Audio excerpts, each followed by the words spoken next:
Olá, bom dia, graça e paz. Tudo bem com você? Tudo bem com sua família? Que Deus abençoe vocês. Chegamos a Êxodo capítulo 14, o verso 1. Nós vamos ver aqui a perseguição de Israel. Tem gente que não aprende. E o faraó é um desses, coração endurecido, vai pagar para ver. E, infelizmente, algo de muito danoso vai acontecer. Amém? Disse o Senhor a Moisés: Fala aos filhos de Israel que retrocedam e se acampem defronte de Pirrairote, entre Migdol e o mar, diante de Baal-Zefon. Em frente dele vos acampareis junto ao mar. Então o Faraó dirá dos filhos de Israel: Estão desorientados na terra, o deserto os encerrou. Endurecerei o coração de Faraó para que os persiga, e serei glorificado em Faraó e em todo o seu exército. E saberão os egípcios que eu sou o Senhor. Eles assim o fizeram. Sendo, pois, anunciado ao rei do Egito que o povo fugia, mudou-se o coração de Faraó e de seus oficiais contra o povo e disseram: Que é isto que fizemos, permitindo que Israel nos deixasse de servir? E aprontou Faraó o seu carro e tomou consigo o seu povo, e tomou também 600 carros escolhidos e todos os carros do Egito com capitães sobre eles. Porque o Senhor endureceu o coração de Faraó, rei do Egito, para que perseguisse os filhos de Israel. Porém, os filhos de Israel saíram afoitamente. Perseguiram-nos os egípcios com cavalos e carros de Faraó, e os seus cavaleiros, e o seu exército, e os alcançaram acampados junto ao mar, perto de Pirrairote, defronte de Baal-Zefon. Chegando Faraó, os filhos de Israel levantaram os olhos, e eis que os egípcios vinham atrás deles, e temeram muito. Então os filhos de Israel clamaram ao Senhor.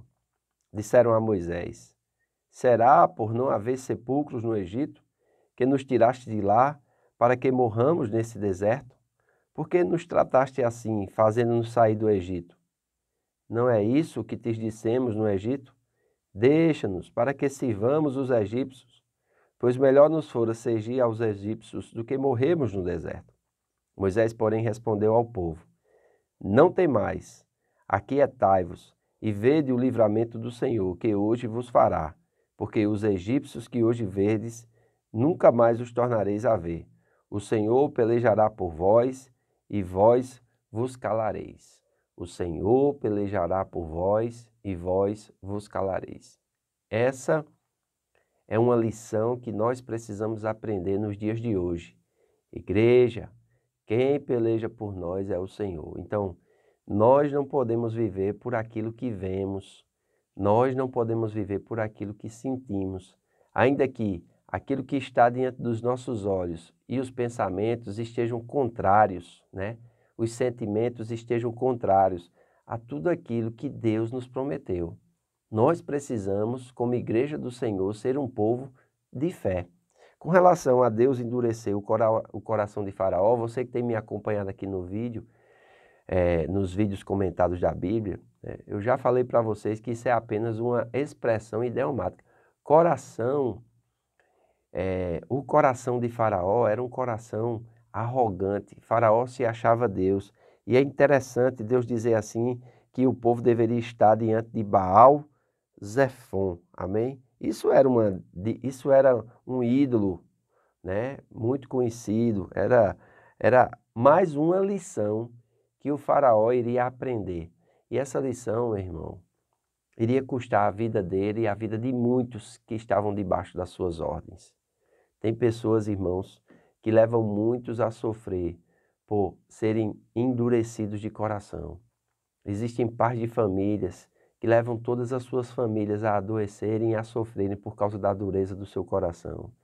Existem mães de famílias, esposas, que levam a sua família a adoecer e a sofrer por causa da dureza do seu coração. Existem filhos que levam seus pais a sofrer e a adoecer por causa da dureza do coração. O grande problema do homem se chama a dureza do coração, um coração impenitente, um coração muitas vezes arrogante.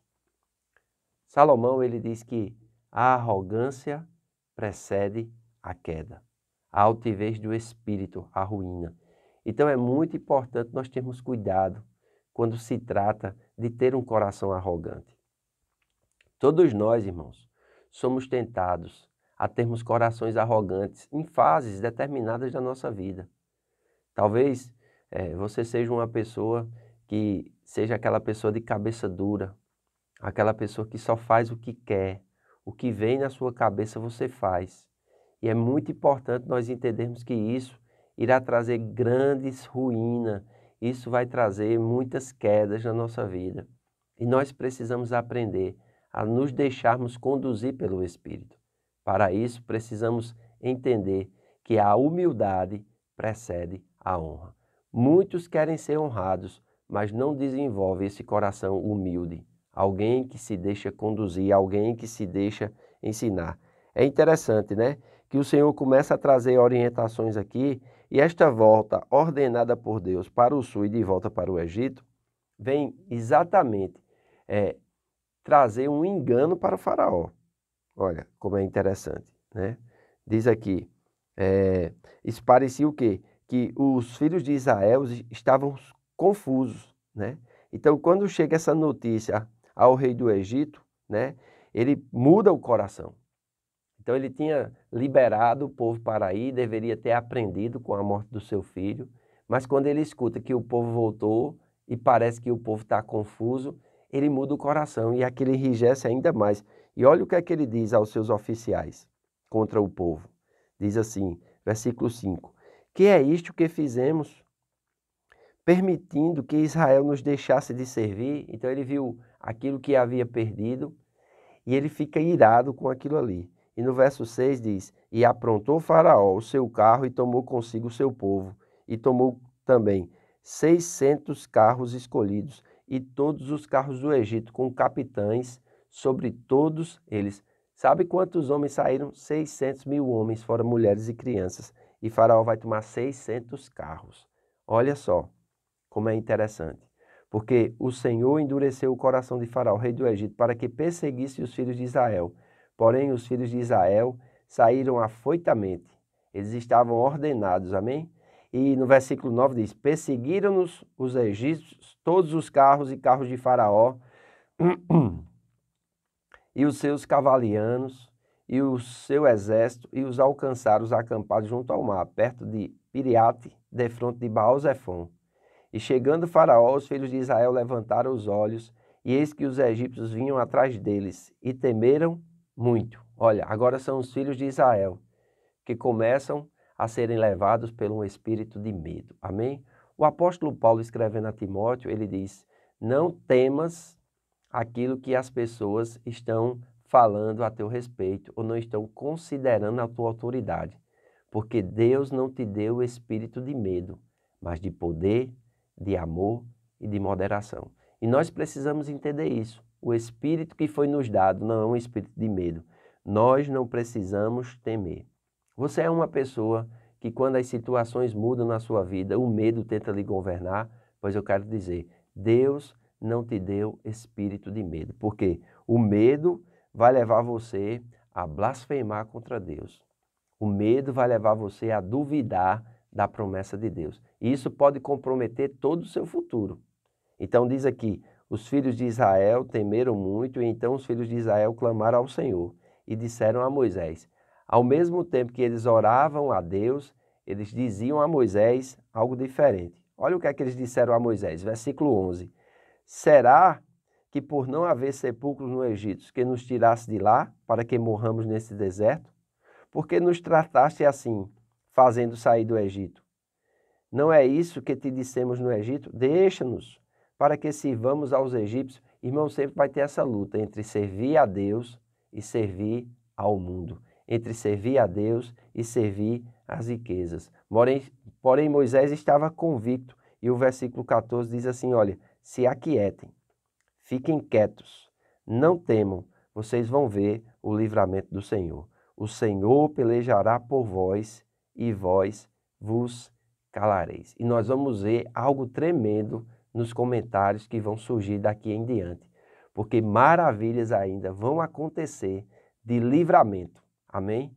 Já houveram muitas maravilhas de livramento, mas agora vai começar a haver muitos milagres, muitos prodígios, mas o povo precisa viver por fé e enxergar isso. Senão, não se entra no descanso do Senhor. Amém? Então, quero convidar você a ler a sua Bíblia, a aprender, amém, a amar a palavra de Deus. E hoje à noite estaremos com o nosso culto doméstico, a partir das 19h30, nas redes sociais da Casa do Oleiro. E será o nosso culto doméstico desse ano de despedida. Amém? Em breve, se Deus quiser, nós estaremos de volta, mas agora voltamos com os cultos presenciais e temos 4 noites, terças, quintas, sábados e domingos. Amém? Então, que Deus abençoe vocês, tenham um bom dia na presença do Senhor e até amanhã.